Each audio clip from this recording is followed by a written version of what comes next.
gamitan. Yun yung kitang-kita ka kahit mawala ka sa gabi. Oo, pero sa outlet ko to nabili ng Balenciaga. Cute. Nakalimutan ko na sa Florence ata. Ito, Hermes, Birkin ko na Ay, pagkalaki-laki din. tingnan mo, yung nakita ko. Ay, yung nasa vlog. Oo. Kasi gusto ko pa rin yung kulay na ganito. Kaya lang, gusto ko mas maliit. So, bumili ako ng 25. Ano yun eh? John. Jean Posay. Ayun, yun yan. Kaya lang ito medyo used na. Kasi wala ng boxes, no? Wala na. Pag sapatos, nagtatapon ako ng box. Itong ganda.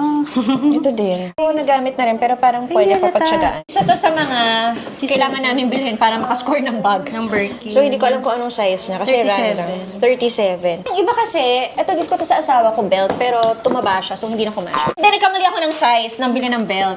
Ito hindi pa talaga ito nagamit. Pero Hermes siya, no? Pero si... kakaiba. Hindi, ano siya? Ano yung horse?